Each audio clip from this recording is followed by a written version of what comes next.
All right, guys.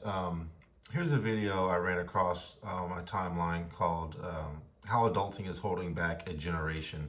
It's from a YouTuber whose handle is According to Nicole, and she's going to touch on a few things. I've already seen this video, so I won't be reacting to this coldly, kind of off the cuff. But she raised a lot of points that we've touched on before here, and I'm going to try to stick to the points about how she's unhappy because she talks about going on this date with this guy, and it's it's symptoms of a role reverse situation, but it's also a symptom of the problem that we've talked about over here before, where like, well, two things. Number one, you can't have men out here held to the traditional standards of being a provider while women just get to run around and do whatever the heck it is they want to do.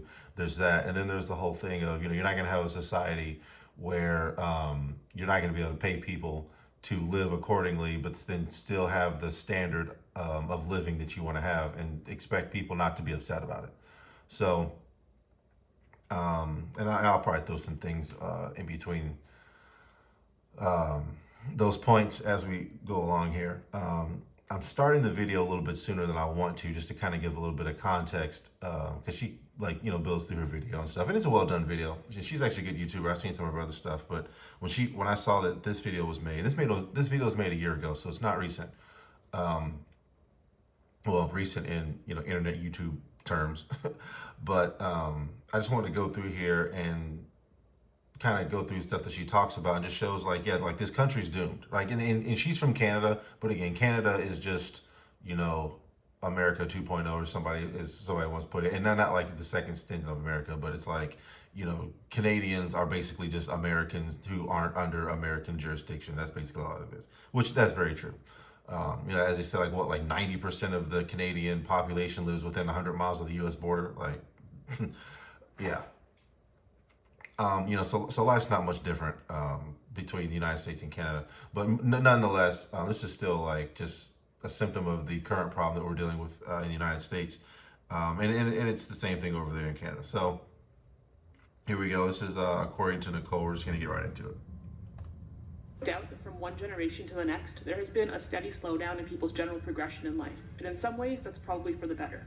My grandparents' generation, it was normal to get married at 18 or 19, and Okay. I don't know how old her grandparents are, but she said well, she'll say later. I think she said she's 31 as of the time of this video, so she's 32 now.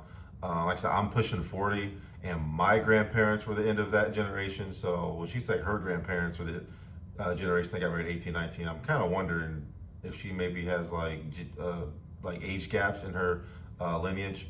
Um, I don't know, but like, my grandparents were born in the late 30s, and they were the end of that generation. Like, they had my parents when they were, I think, yeah, 18, 19 years old.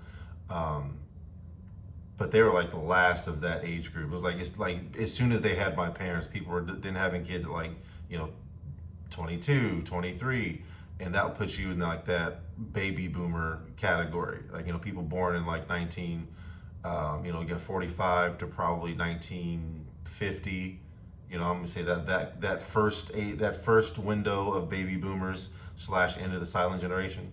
But yeah, so I don't think that she's really talking to the group of people who she's actually talking to with these statements that you'll hear her say here in a second. But yeah. the time that you were 20 or 21, you were already squirting out babies left, right, and center. And I think that in a lot of ways, the culture at that time around the war and the depression played a big role in it. There was also a huge stigma back then around premarital sex, which I think pressured a lot of people into getting married a lot sooner than they otherwise may have. And let's talk about the fact that women in the workplace. Not necessarily. And again, this is another thing I don't like about history being told and taught to younger generations by people who weren't there.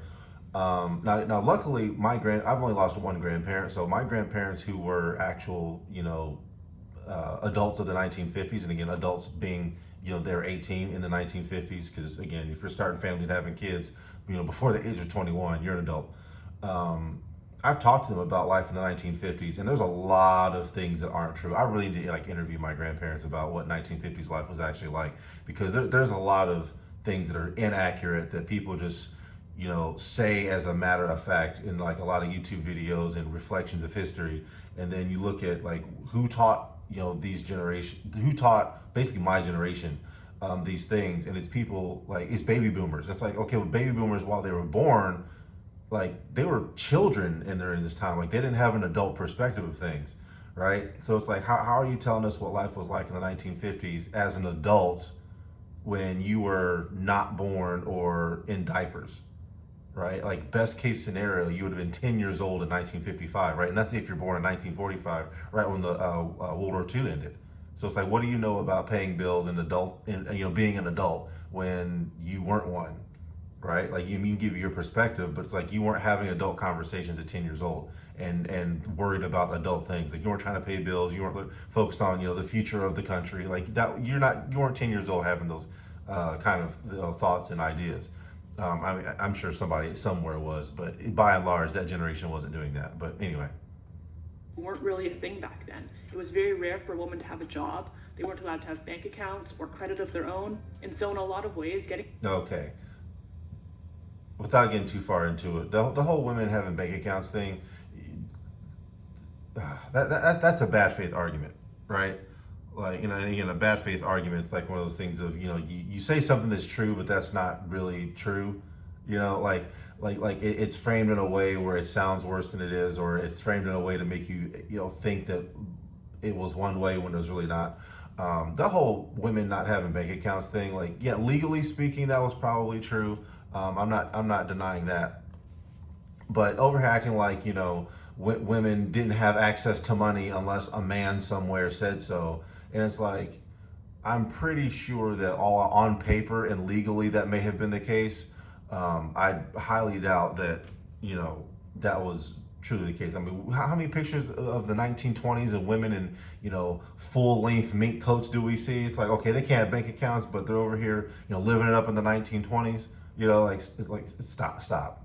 You're right. Matter of fact, here, like, what's the thing she talked about? Oh yeah.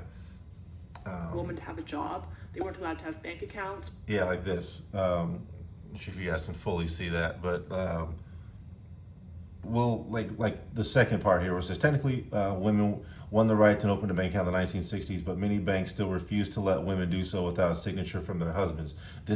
This meant men still held control over women's access to banking services, and unmarried women were often refused by financial institutions. Okay, again, to what degree was this going on, right? And no, we're not going to sit here and just look at what some legislation said, right? I mean, technically speaking, racism should have ended in 1964. It's 2025, and we still got racist things going on here. So clearly, just because legislation is written or not written doesn't mean that society's not operating in a certain way. So yeah, I'm sure legally women couldn't open bank accounts, but to sit here and make it sound like if a woman wanted some eggs, she had to, go tap a man on the shoulder, ask for some money. Otherwise, she, died of starvation. It's like we need to stop with this, revitalized, incorrect, revisionist history, right? Like, come on. I mean, heck, look, again, let's go back to the race conversation. Technically, black people were involved in the Homestead Act, right? Like, we should have got our 40 acres and a mule when slavery ended in more Western expansion. Did that happen? No. So just because it was legally supposed to be the case doesn't mean that that's what was actually going on. But I digress. Of their own. And so in a lot of ways, getting married to a gainfully employed man was really the only way to survive. It was a necessity more than it was a preference. Okay, and again, and I've got this from my grandmother specifically on this instance. The reason why women stayed at home in the 1950s was because that was the generation that saw the Great Depression and World War II, and they chose to do it. And again, I want to interview her because I say that, and I know people's like, oh, you're probably lying. And it's like, no, that's actually what a woman of the 1950s said, why women stayed at home. Women didn't stay at home because, if they were caught outside after 7 p.m., their husbands or boyfriends or fiancés would crack them over the head with a baseball bat, drag them back into the house, chain them to the kitchen, and say, if I ever see you outside of this house again, it's curtains, right? Like that's not what was going on back then, right? But again, let these baby boomers who were babies or not born yet, let them tell it. That's what was going on in my generation, because we think that anything before 1980 is dang near ancient history. We just go along with it, It's funny to listen to people who like don't study history comment on history, but whatever. We're keep going. Of course, birth control wasn't really a thing like it is nowadays either. But by the time that the baby boomer generation reached adulthood, it seems like that entire timeline had shifted about 5 to 10 years. Now it was more normal to hold off getting married until your mid to late 20s, but even by that point, by your late 20s, by your early 30s at the latest, most people were moving along in life. They were getting established in their careers, they were getting married and planning families, and they were buying houses. And Okay, and she is right about that. The kind of standard deviation for starting life got pushed further and further back. Like instead of you being, married with a couple kids by the time you're 21, now you're doing it when you're, 26, 25. That is true. But again, baby boomers started that and they had no reason to actually, like, there was no reason for them to do that. Like, there was no hindrance of, like, oh, the economy's bad. So, like, let's kind of, let's get some stuff together. Or, oh, we want to start doing this. So let's delay life. The only thing that you can really put in there is the fact that more people started going to college, which you can start saying that was the beginning of the college industrial complex, which there's some evidence of that, especially when it came to trying to educate people in the 1950s and 60s. Again, the early and probably middle baby boomer generation would have been the group of people who I'm addressing when I say that. But again, like, there was no reason to delay life like that. Like, society just did it, which kind of goes back to all of our complaints about the boomers, unnecessarily ruining everything. But we're gonna keep going. came my generation, the millennials, and everything changed yet again. Without a doubt, the economic situation of the world has had a major role in all of this. Millennials She's going to incorrectly address the millennial generation. This is more of the late Gen Y and Gen Z age group. Um, were in elementary school when the war in Iraq started. We were in either yeah, I'm called a millennial. The war in Iraq, I was in high school and that started, not in elementary school. And she's going to talk about the financial crisis. I was leaving college when the financial crisis happened in 2008. So she's incorrectly addressing the age group of millennials. But I will also say I also don't like what I've said this before in our videos years ago and back when we started our website. But I still think the age groups after Gen X are incorrectly distributed. Like, we need to move some timelines because certain things don't make sense. And again, I put in generational gaps or generational transitions of 5-year time frames. And I think that she kind of already did that in her video and her analysis, which, okay, maybe that's right. But then again, that puts my age group not in, safely in the millennial category. That puts us in Gen X category, which is where I have us. But I just say that to say that some of you who are watching this video, when you listen to her, she's like probably a decade or so younger than you, and she considers herself like in your same category, even though most demographical age breakdowns aren't, or age breakdown demographic information is not going to have her in your same age category. But I just say that to say that when she starts talking and saying certain things, you're going to be like, you're not old enough to be making that comment. But according to how she's framing it, she actually is. So I just say that for those who are kind of paying attention to stuff like that. or high school when the 2008 financial crisis went down, and just as we were beginning to get established in our careers as adults, guess what happened? A pandemic. You left yourself open, Dad. Never before has the cost of living, and specifically the cost of housing, been so far removed from the average income. And what this has resulted in is a major rise in adults living at home with their parents for longer, delaying settling down and getting married, delaying getting started in their real adult life, and in my opinion, a complete halt of normal, healthy mental development. Okay, that is true. Now this is And here's the this is the crux of the conversation I really want to get to. Yeah, sorry for this long intro. Well, this is the crux of what I want to get to, but I do want to kind of let her give the introduction. But again, we'll move faster as this goes along. Just like she said, like with the whole pandemic and the financial collapse and things of that nature, which those are separated by like 12 years. I don't know why she brought that up. Like, she was really saying something with that. But anyway, like the reason why our age group is delayed is because of the aforementioned things. Like, we're leaving college again. My age group, who she's kind of talking as though she's a part of, we were leaving college when the financial crisis happened. So us having a delay in our start of our life was the beginning of all of this. Because again, I remember graduating college and being at home like, why can't I find work? Why can't I get it? Like, where are all these opportunities I was told that I was going to have once I graduated college? and they weren't there, right? So like I was the beginning of the, you're not moving out of your parents' house until you're 25, 26, 27 years old. Like I remember first time I moved out of my parents' house, I just looked around. I'm like, did I seriously not move out of my parents' house until right now? Like, I did everything right. But yeah, it was a financial collapse, and people were hoarding money and hoarding resources. Again, boomers were. They didn't want to pay nobody. Still don't want to pay anybody, to be honest with you. But which is why we're still having this issue, which is again the whole point of this video. But yeah, like the baby boomers didn't have this. That's why when the baby boomers are having kids later, and the baby boomers are not, progressing in life the way that their predecessors did, it's not for the same reasons. Like baby boomers had every advantage, and they still just didn't do anything, and they still like, hey, we want to go to Woodstock, we want to smoke weed, down with the corporations, man. Like that's who that was. So again, the whole prolonged adolescence that we have in this country is due to the boomers and no one else. When you've been told your entire life that you're supposed to go to college, get a degree, find a good job, Yep. get married, buy a house, and then promptly ruin your life by having kids, the inability to do all of those things in that specific Having kids does not ruin your life, by the way. You can have kids too early, but yeah, having children doesn't ruin your life. I'll even go as far as saying if you had kids too early, there were other things in your life that were just as bad, which is having kids too early is probably just a symptom of it. But anyway, everybody's different, and some people make mistakes. But yeah, have kids. It's fine. can make a lot of people feel like a failure. It shouldn't, but for a lot of people it does. But with this shift in culture that has made following that process a lot more difficult, seems to have come an entire wave of people who have just given up.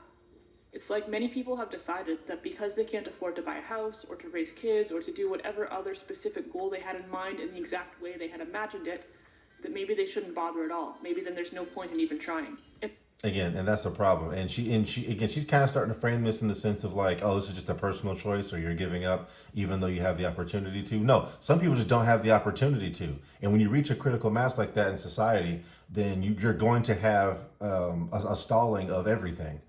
Right? Like if things become so expensive to where, okay, only the people who've been involved in the workforce for, 5 years or more can afford things. Like, well, people enter in the workforce, they don't have the resources and basically, wherewithal to get what it is that they need to get in order to start, just being like that next generation to come in and do things. And especially when you have the people who were there, right before them, again, the people who do have a 5 to 10 year head start running around talking about, like, well, I worked hard for what I got, you work hard for what you got. It's just like, okay, but if, the standard of living threshold has changed from that, the people with the 10-year start to the people who are just now starting out, then what are you really talking about there? It's just like, yeah, they can work, but they still won't get what it is that you have, right? That's the whole millennials versus baby boomers issue. It's like, okay, you didn't buy a house until you were 25 because you wanted to party in college and you wanted to go out drinking with your friends.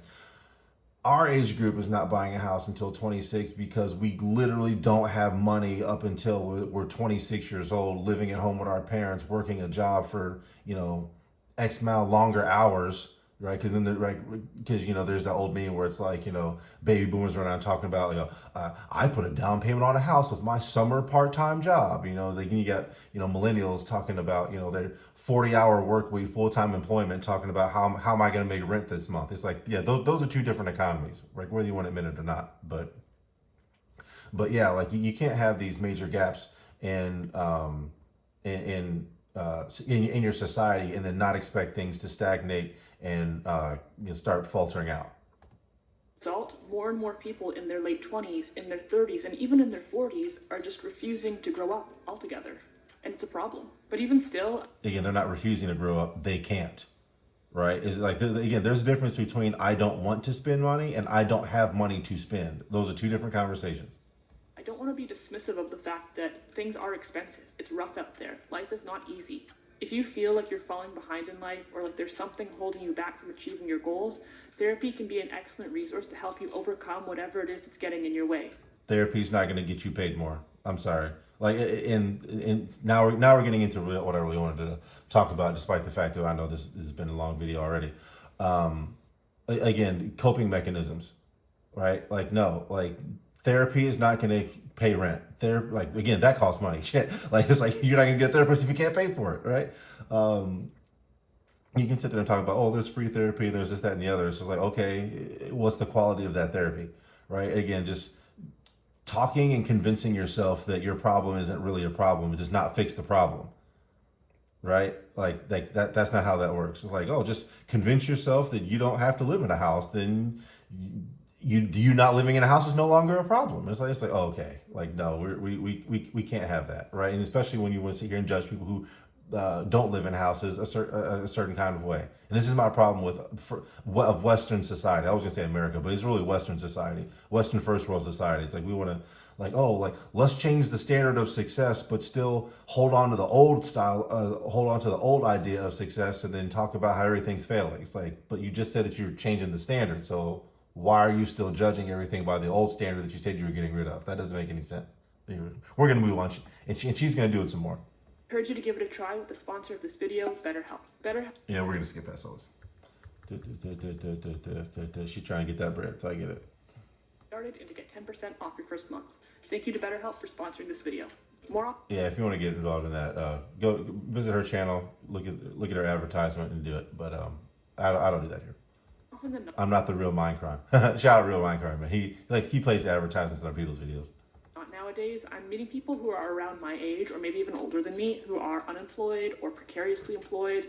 Maybe they're working minimum wage jobs, but they have no plans to change that or improve that in any way. They're living with their parents and they're just being children like I used to be, completely without any personal responsibility. And no one seems to see it as a problem because it's so common. So many people are doing it. And Yeah, why would it be a problem when that's the world that you live in, right? Like, again, everything's kind of relative when you start having these kind of conversations. Again, like and I remember my dad telling me about this when it came to like his upbringing. It's like, like you don't know you're poor until you beat somebody rich. Like if everybody's poor, then you just think that that's what everyone is. Yeah, the same thing in this society. Like 26-year-olds are not going to think that living at home at 26 is abnormal when everyone who's 26, 25, 27 is living at home. Like that's just what it is, right? Again, it's the same way our generation looks at people who are a silent generation, talking about how did you have kids in a house and a family at 20? That's absurd. It's like, yeah, it's because nobody now has a house and kids and a family at 20. Like that's that's absurd. But again, if you go back to 1956, 1957, you're weird for being 25 without it, right? It's like how did you get that far in life not advancing like this? Something's wrong with you, right? People would avoid you like the plague. But again, it just depends on what's going on in your culture and your society. who aren't, we're adulting. I've come to hate that phrase. I find it infantilizing. I'm not adulting, I'm just an adult. Not only is the word adulting patronizing, but I think that it almost stands to become a form of permissiveness to try to discern it from anything other than just living a normal age-appropriate lifestyle. Now, this is the point of her video, not the point of mine. So I'm just gonna let her kind of talk, and then I'll get back to the points I want to talk about that are, the point of my video. Being 25 or 30 and moving out on your own, getting a good job or starting a business, entering into a relationship or getting married, paying off your debt, whatever it may be, that's not adulting. That's just called being a responsible human being and a functioning member of society. And I'm sorry to say, but it is not deserving of congratulations. So here's the... I agree. To be honest, I agree. But again, when you have a generation that, prevents the people behind them from doing that, certain insignificant things to one become significant to another. Like, again, our generation, it's like, yeah, if you're getting married and you can have a house and kids at 25, that's amazing. Now, again, if this was 1955, yeah, you're way behind the eight ball. It's like, what are you doing with your life? But again, when you have a group of people who, ruin society, now we have to praise it. So, I mean, certain things are just relative. Owning a house is lovely. It's very nice. It's great. But it is not the only thing that matters. It is not life or death, and it is not the sole signifier of a successful or meaningful life. Here we go. Here we go with we're going to change the standard of success, but then wait for it. Okay? Just keep that in mind. She's like, just because you don't live in a house doesn't mean that you're not, blah, blah, blah, blah, blah. Okay, wait for it. Also, not the only option besides living with your parents. Renting a place is totally fine, and in fact, in a lot of cases today, based on the economic situation and the cost of renting and owning, it's actually a better financial decision to rent. But that's besides the point. The point... Actually, no, it isn't. But I understand what she's saying. Yeah, it's fine to rent, but people are renting for too much. I'm not gonna get all in that because that goes into ownership versus being a renter and how people treat the property, and that kind of gets into like real estate conversations and ownership and things of that nature. And then hey, it touches on the class conversation as well. But just keep in mind the stuff that she's saying, right? It's okay to rent, it's okay to not own, it's okay to live in an apartment, not a house. It's okay to do, like, keep all of that in mind, but then listen to some later arguments that she makes. Okay, again, we're changing the standard of success, right? Okay, so it's okay to not have a house, it's okay to live in an apartment, it's okay to not really have a certain standard of living. All right, let's keep that in mind. That it doesn't have to be all or nothing. Simply being unable to buy a house shouldn't cause you to throw in the towel on life in general to just stay stagnant for the rest of your time on this earth. Okay, that's true, right? Just because you're not successful now doesn't mean that you won't ever be, and that shouldn't dissuade you from trying. That is true. I want to be rich. But there's now a prevalent culture of 30-plus-year-olds who are living at home and who have no desire to earn a decent income because they don't need to because they're living at home. And those same people are often complaining about how hard life is and how expensive everything is and how badly they want to move out. Meanwhile, their only job is like driving for Uber 2 nights a week or something like that. And this goes back into the job market, right? I mean, throw in ghost jobs, throw in, the age-old, we want to pay you for a job that is based off of 2 years experience, but we want you to come into the job with 5 to 8 years experience. Like, how does that work? Right. And then she said that, people who are in their early 30s are doing this. Like, I would beg to argue that if you're 31, 32, 33, still not out there actively looking for a job, you've given up and society has failed. But also at the same time, I understand what she's trying to say is like, just because you're not successful now doesn't mean that you won't be. But again, once you standardize living at home with your parents at 26, 27, 28 years old, not doing anything when you're 30 is not too far off. And that's only 3 years, right? And again, the older you get, the faster time perceptually moves. So it's not that much of a, it's not that big of an age difference, or it's not that big of a time difference between 27 and 30 as 16 and 19, right? Like both are 3 years, but 3 years from 27 to 30 is different than 3 years of 16 to 19, right? So it just depends on what's going on in your society. that I've come up against a lot in the last little bit while dating. Grown men who barely work, who have no goals or ambition. Again, how are you going to have goals and ambition when everything's been taken from you and you don't see anyone succeeding who's, again, not old, right? Because, again, if you're 30 and you're looking at baby boomers driving around in Corvettes and having these, second and third homes, but then no one else below that has it, what makes you think that you're going to get that from hard work and bootstraps and personal responsibility? See, we just said it was okay to not have stuff, and then now we're making the argument for you need to have stuff. Like which is it? Is it okay to be broke and dusty, or is it not okay to be broke and dusty? Hobbies are like playing video games and smoking weed, who are still living like teenagers. Yeah, because you don't have any opportunities to do anything else, which is out of your control because your age group doesn't control anything, right? Which goes back into renting versus owning. If you don't own anything, you're at the mercy of the people who do. Dating a teenager. I want to be clear that are we on that? She says she doesn't want to date a teenager. It's like, okay, so what? I mean, fair want, but when you're in an age group that doesn't have that ability, what are you really going to do about it? we're still living like teenagers, and I'm not dating a teenager. I want to be clear that at least me personally, when I'm looking for a partner, I don't care how much money somebody makes. I don't care if they make more than me or less than me. I don't even really care what they do for a living. For all I care, you can be working a boring job, making like $50K a year. What I do care about is that they're able to take care of themselves, financially and physically and emotionally, and we'll talk about that part in a second. But just to be able to pay their own bills in whatever capacity they do, to just be responsible and self-sufficient.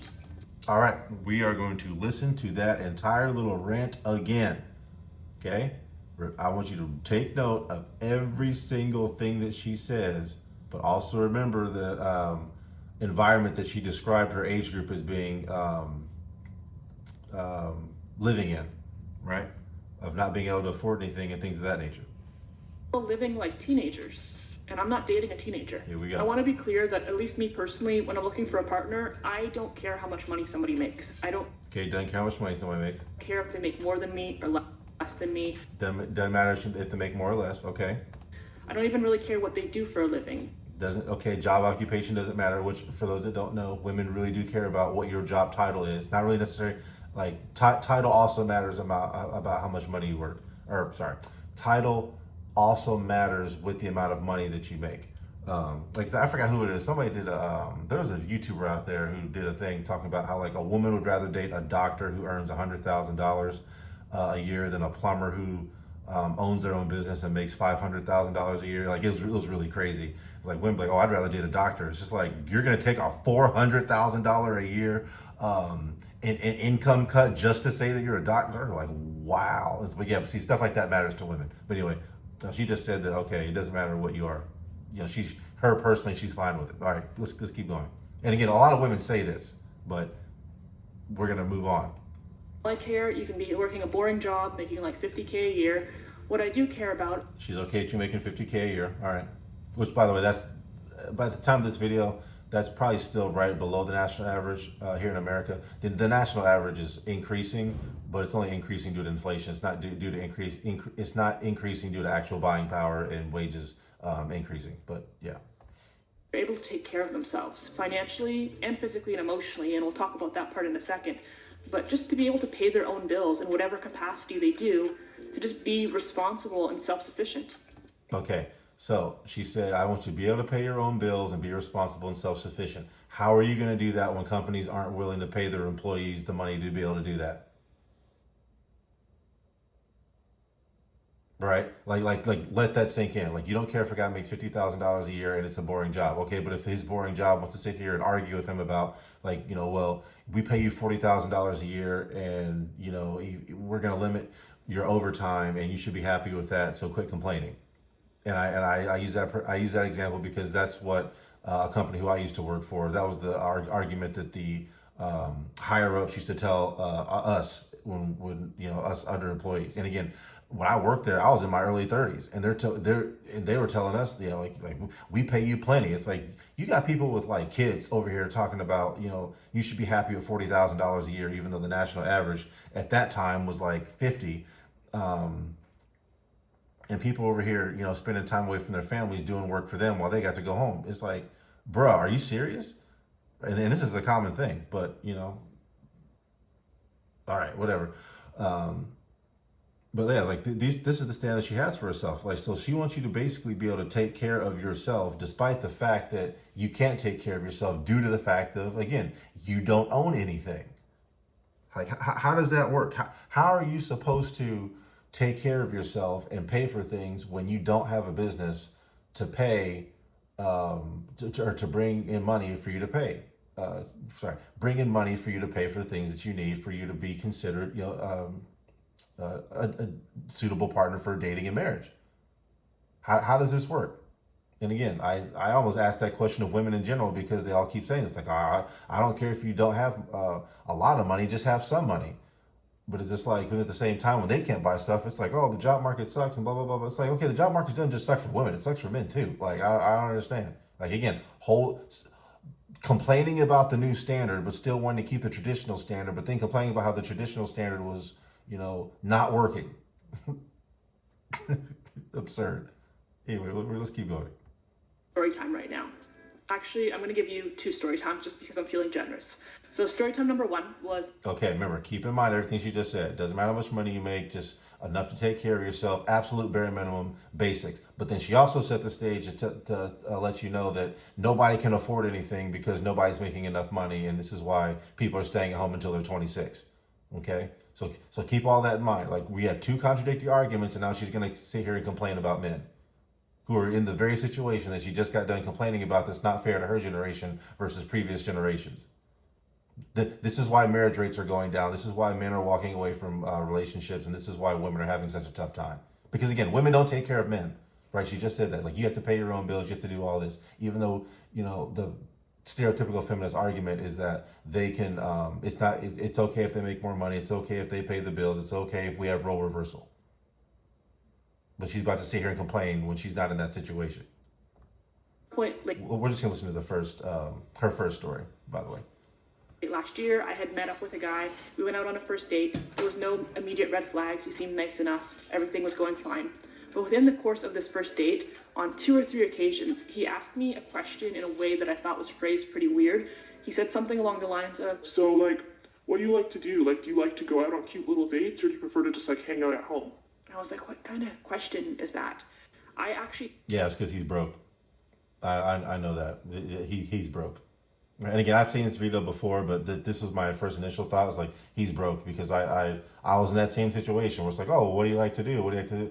Like, and this is back when women were like, let's just go for coffee. Let's just go for a walk. Let's just do this. Let's just do that. It's like all these simple dates. And it's like, But then when we do it, it's like, now you want to go to concerts. Now you want to go do expensive stuff. Now you want to talk about traveling. It's like, whoa. What happened to coffee date and walk in the park check, right? And then also, not trying to throw shade here, but like, you can say what you want about this woman's looks. I don't see a whole lot of men trying to move mountains to impress her, if you know what I mean. And I'm going to leave that at that.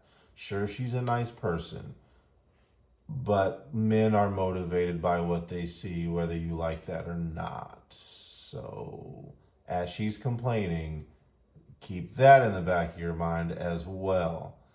Look at her. What kind of guy is barking up her tree? Okay? Get that guy in your head, and that's who she's talking about. Okay? All right. he was trying to get me to invite him back to my place immediately, which I was definitely not going to do, but I didn't really understand what he was getting at.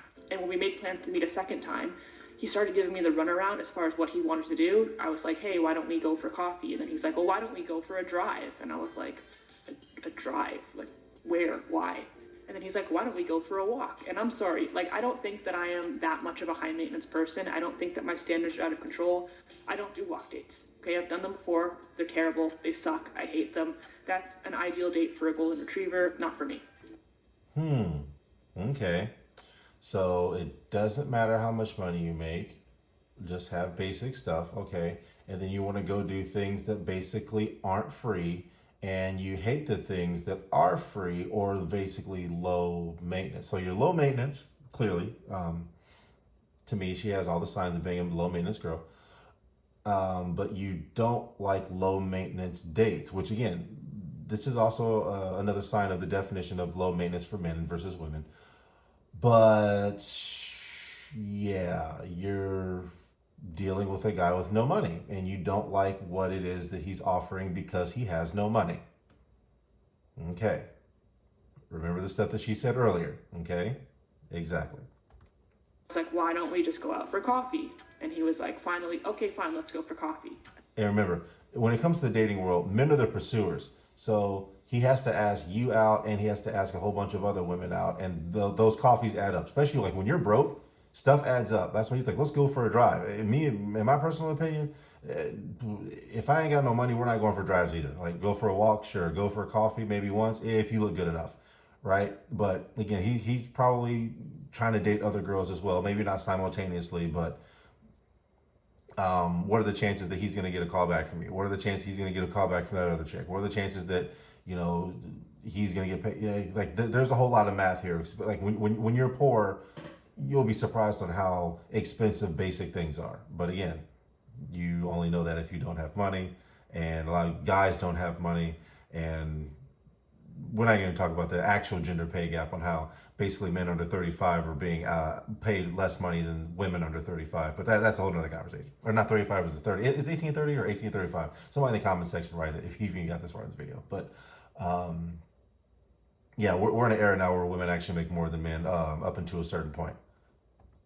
Why? And that certain point is because women leave the workforce, not because patriarchy, just to clear that up. Why don't we go to Starbucks or some sort of like cute little cafe? Starbucks is super expensive considering the quality of coffee. And he insisted on going to Tim Hortons. Yeah. She talks about what Tim Hortons is, but yeah, basically, yeah, cheap, right? He's trying to save money. He's actually being financially sound, to be honest with you. He's not like, yeah, let's go to Starbucks, even though I'm broke and dusty. Like, that's the guy who you need to be wary of, not the guy who's like, listen, I don't have the finances for that, and I'm trying to save money, and I'm trying to do this. Yeah. So see, again, you're complaining about the guy who you actually should be praising. But again, women. Canadian or you've never been to a Tim Hortons, it's basically our version of Dunkin' Donuts, but somehow even shittier. I don't know what to tell you. We went to Tim Hortons, we had our date, it was fine, we went our separate ways. He starts texting me again a few days later, he wants to meet up a third time. What commercial? Hang on. All right, sorry, my computer does this really weird thing with YouTube now. I don't know, like YouTube just doesn't act the way that it normally did on my other computer, but regardless, all right, here we're gonna go back to what she said. He starts texting me again a few days later, he wants to meet up a third time. So now that this would be potentially a third date, I suggested, hey, why don't we go out to dinner? And again, he tried to suggest other things like going for a walk or going to Tim Hortons again. Because he's broke. That's just what you do. Whenever people start trying to do stuff that costs money and you don't have it, you always come up with alternative things to do that don't cost money that fit your budget. Like, again, I've been broke before like that. I again, broken single, trying to date women. Yep, that's exactly what you do. It is what it is. Because again, like, the world doesn't care about men like that, right? Like no one's gonna cover for men. Like, and I know there's probably some women who are gonna watch this video and be like, well, I'll pay for them and I'll cover the cost. Like, yeah, you'll do that once or twice, but as often as women want to go out and do stuff and be social, no, that gets old really quick for women. And then I like what Sergeant Willie Pete said, where it's like, women earning money is kind of pointless because, like, y'all don't take care of men, y'all don't take care of, major finances, and y'all don't y'all don't hold it down like y'all should in the financial position or in the dominant financial position. So it's like, if you still want men to take care of you, then there's really no point in you making all this money because you're not going to take care of men when the opposite is true. And that is true. Like, I'm sorry. Like, and she's proven the point, right? She just got done saying like, oh, men can't afford stuff, or sorry, my age group can't afford stuff and blah, blah, blah, blah, blah. But now she's complaining that her dating pool is, they can't take her out to, again, reasonable dates. But again, it's only reasonable when, people are gainfully employed and making good money.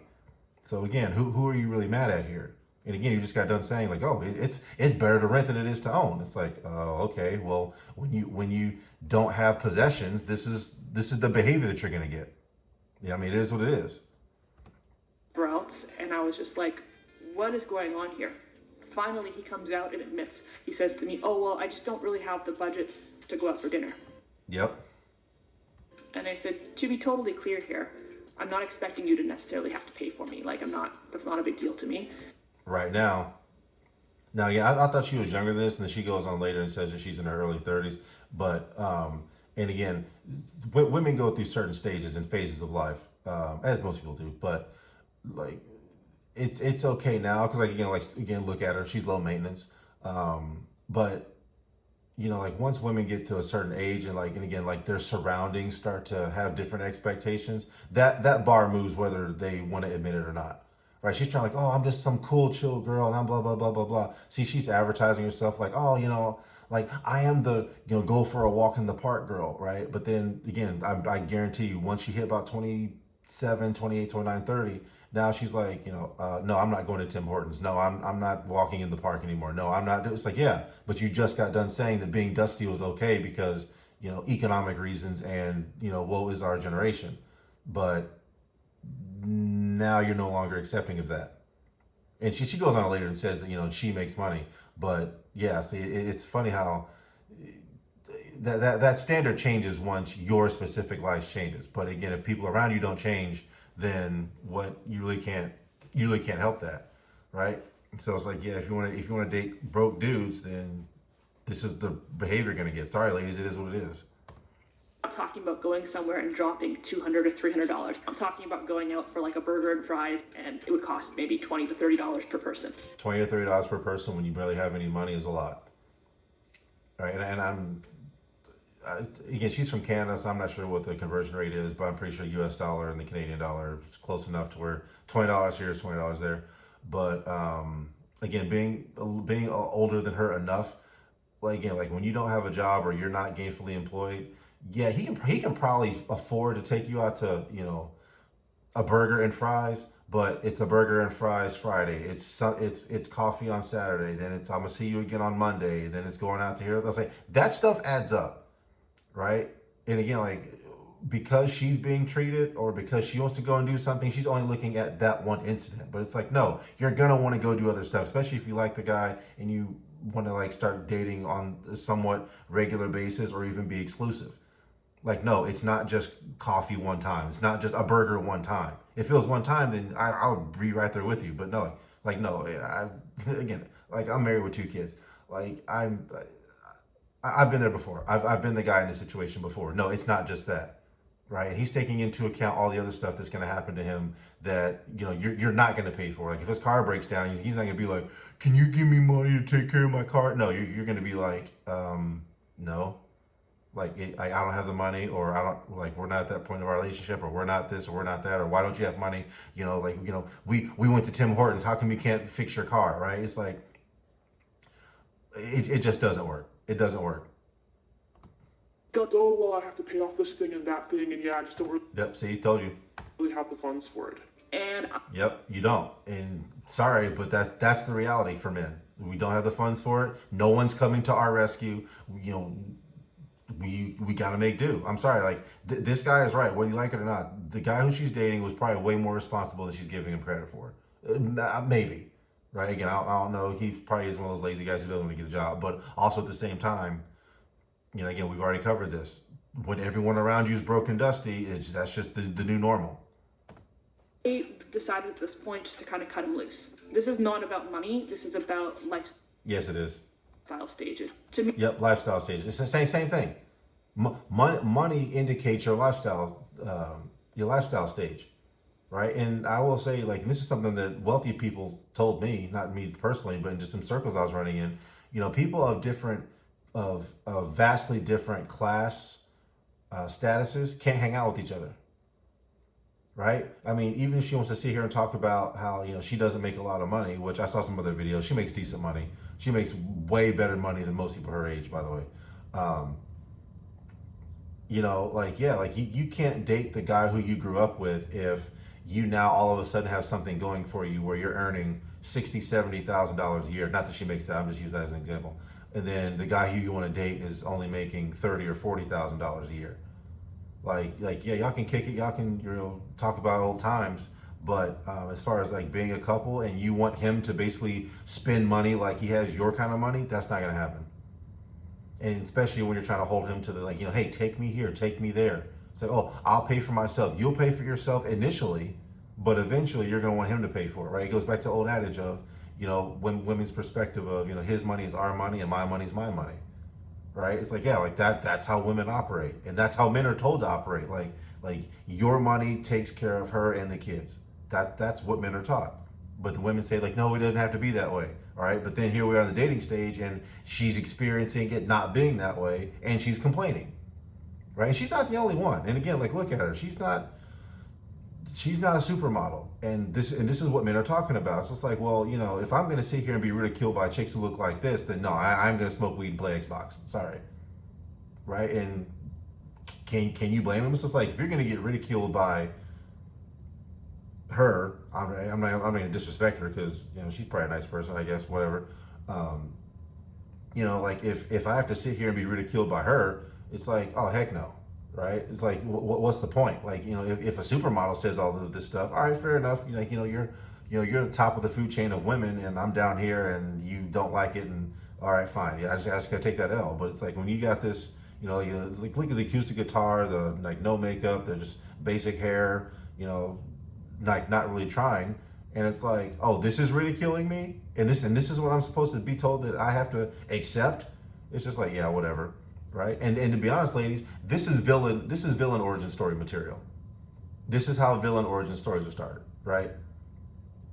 It's just like, yeah, this chick rejected me. So then next time, let's just say he invests in Bitcoin or something like that, and he now has a Ferrari, then he wants to sit here and just start running through models. And it's like, well, how come he won't settle down? It's because in the back of his mind, he's still getting lambasted by this chick right here. This chick is living rent-free in his head. Not her specifically, not according to Nicole herself, but women who look like this. Right? It's like, well, why do guys have to have Lamborghinis and Ferraris and Maseratis and Bugattis? And it's like, yeah, it's because this chick is telling us that we're broke and dusty. Then when a guy gets a financial windfall, yeah, this is then why he trades up. This is why he wants, I mean, just name a hot chick. I'm just gonna name off some popular ones like Megan Fox, Selena Gomez, was this Zendaya for some guys. I'm naming girls who my younger brothers said were, hot back in the day. Zoe Saldana back when she first started the MCU. All these just different types of chicks. And it's like, yeah, and then those girls like, well, how come these guys are multimillionaires? They won't settle down. It's like, oh, it's because they're players and they just want to. It's like, no, it's because they got rejected by this chick right here, and now they're trying to get as many model-looking chicks as possible to show her that I got money now. What now? Like that's how they are. Now, it is what it is, and I've seen women do the same thing either. So we can talk about how that's not fair and that's they need to get over it. It's like no, you don't get over it. You don't. I mean, you might eventually get over it, but but at the end of the day, that's your motivation for doing better. About the fact that if you can't scrape together $20 or $25 to treat yourself to a meal, I'm sorry, but like we have nothing in common. I'm not looking for somebody just to come hang out at my house all day. Like that's not my idea of getting to know somebody. What That actually is a great way to get to know somebody. But again, it's I just said it. I said it before. You are not going to get somebody who's broke and responsible to act irresponsible, and you're not going to get someone who's broke to go and spend money. Like it's just not going to happen, right? And then again, on the whole, it's like, oh, like I don't want to get to know somebody by just hanging out. It's like that's literally the perfect way to do it, right? And see, and guys, because we're stuck with the provider role. It's like women are like, oh, money doesn't matter, and it's all about the personality. There we go. That pause with the eyes closed is kind of weird. You want to sit here and say that it's all about the personality. It's like then all of these complaints are invalid.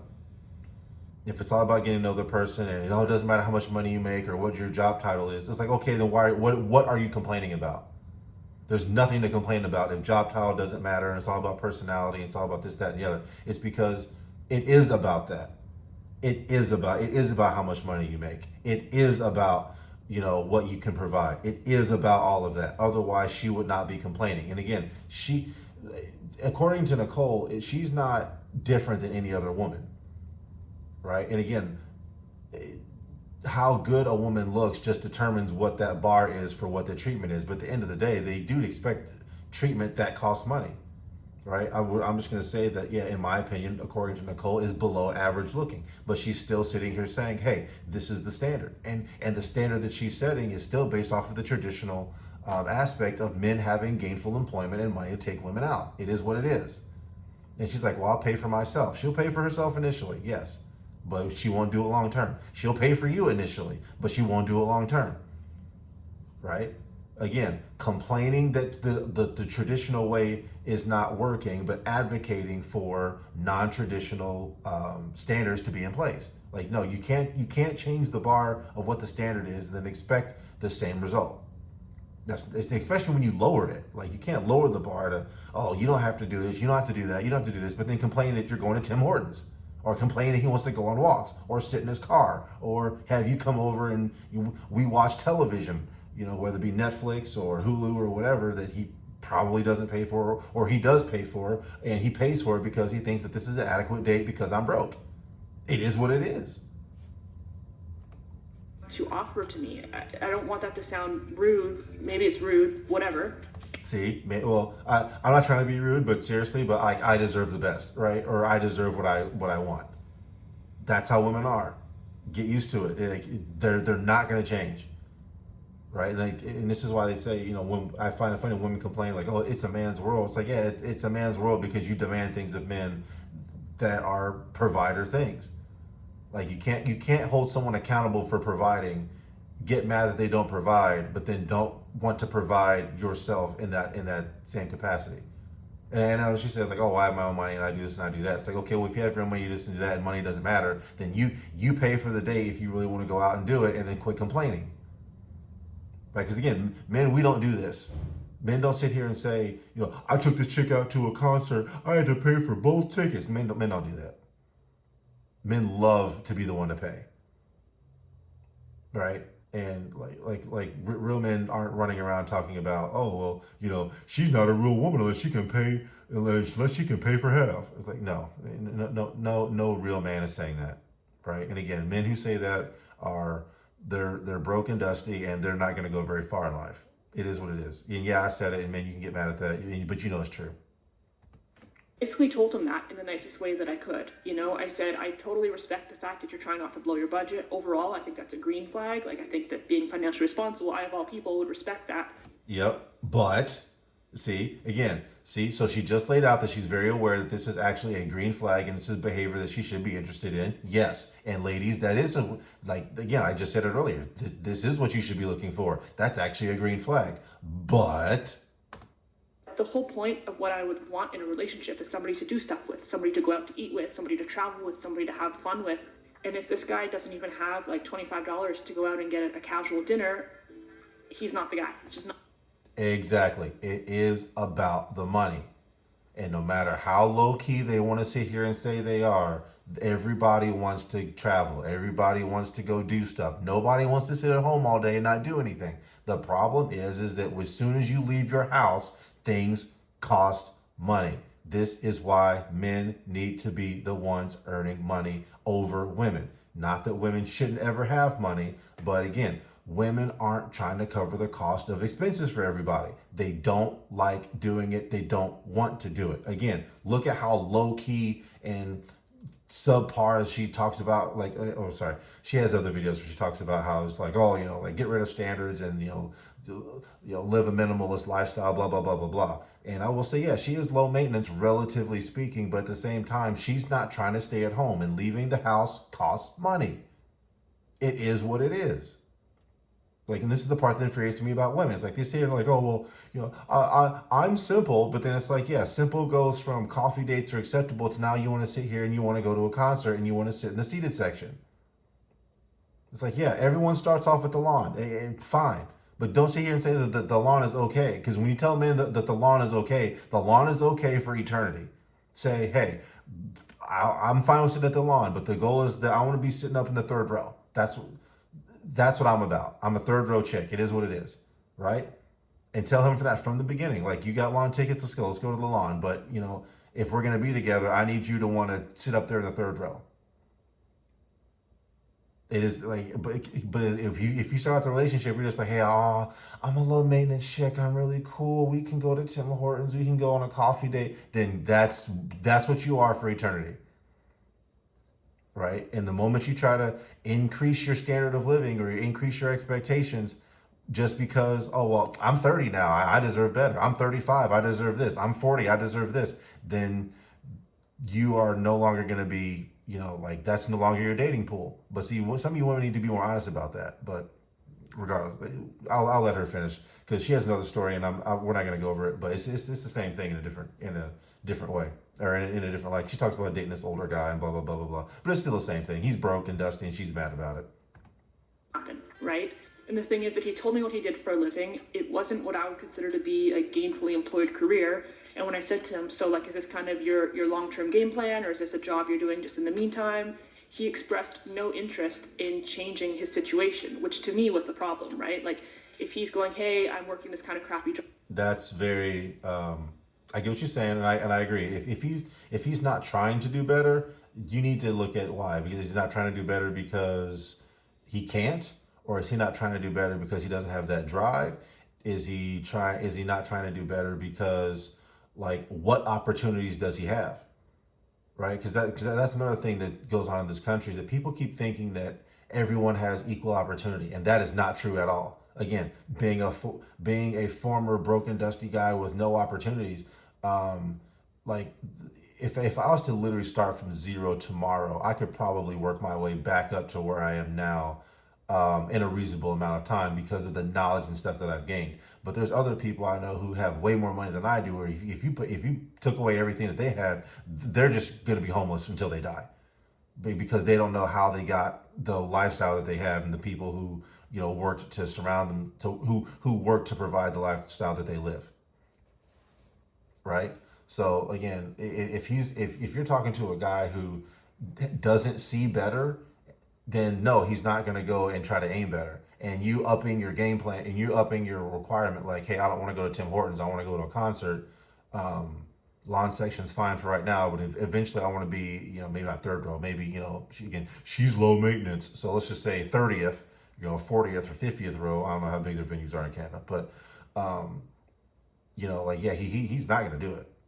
Right. Like, unless he's around other people who are, that, or it's like, hey, we're in the lawn section now because we can't afford it. But, hey, we see our parents in the, 15th row. So let's get up there eventually.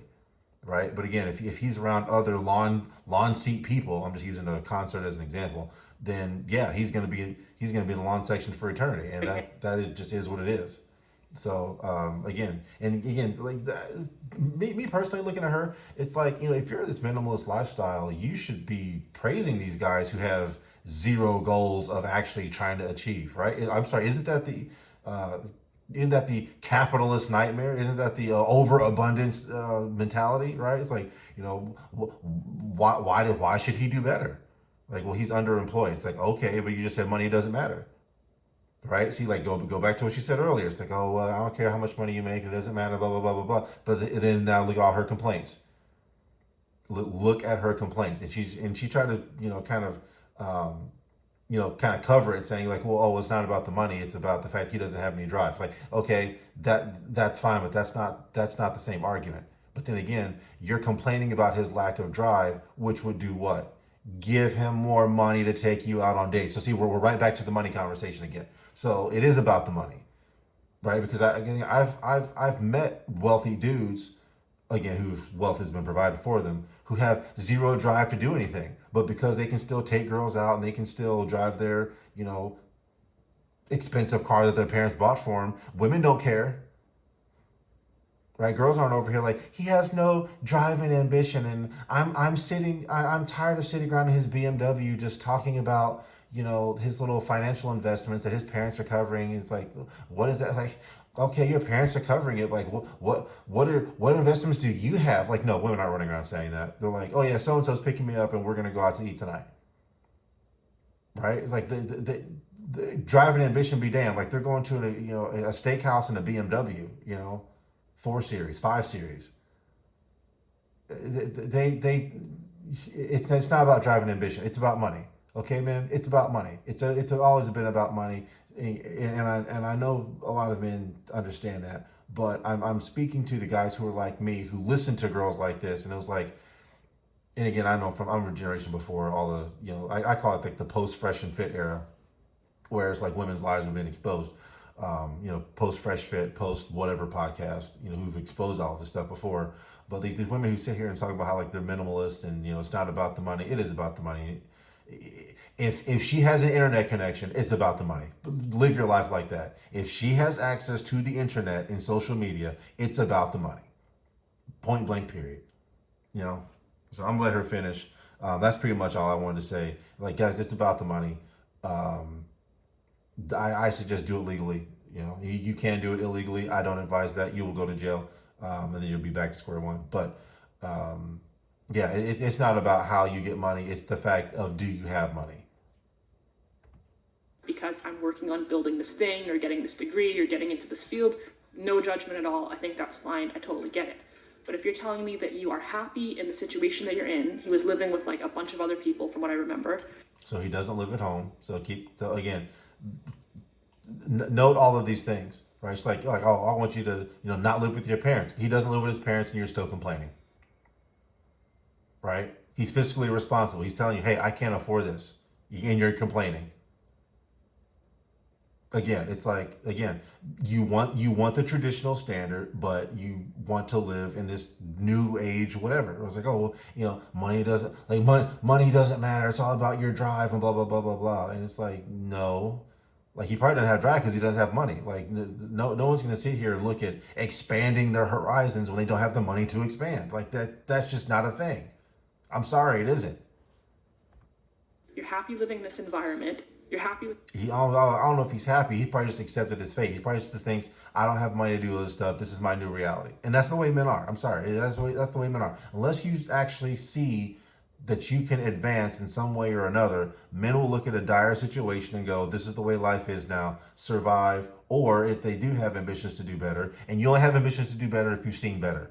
Like, that's been proven ad nauseum across cultures all throughout time. You only do better if you see better.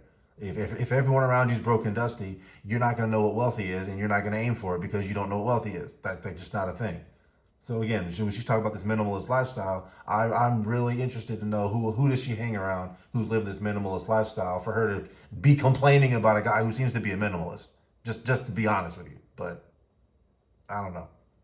Probably never know with her, but there's other women who act like this. That's why, like, again, I used to be broke and dusty to the level that she's talking about. That's what this energy is coming from. That's why I felt the need to do this video. And I know it's long, but I gotta say this stuff because this is aggravating to guys like me, where it's like, oh, we're minimalists and we do this and we do that, and then you hold them to their minimalist standards, and they sit here and complain that you can't afford stuff and you're just not the right guy. It's like, see, stop it.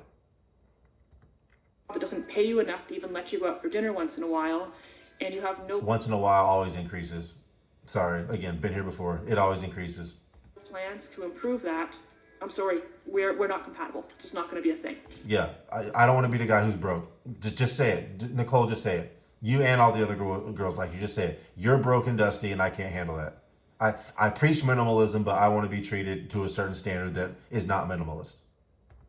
Every time is an even better one. This was also some point last year, maybe over the summer. Okay, so she's done with that. So, again, she talks about dating some guy who's like 10 years her senior and he lives with his mom and blah, blah, blah, blah, blah. It's another broken, dusty guy, quite frankly. But again, same complaints. So that's the crux of the video. That I've made my points. It is about the money, and it is about having traditional standards. Like you can't get this is what you get when you get rid of the traditional standard. As far as women aren't held accountable, but men are. It's like, yeah, you're going to get broken, dusty guys because you sat here and said, you're like, oh, well, women couldn't have bank accounts and women couldn't do this and women couldn't do that. I was like, okay, now you can do all of this stuff. Now you have all of this money. And what are you doing? You're not paying for men. You're not covering the cost. You're not taking over. You're not taking control. You're not taking responsibility. And this is why, again, I agree with Sergeant Willie Pete. Women earning a lot of money is pointless.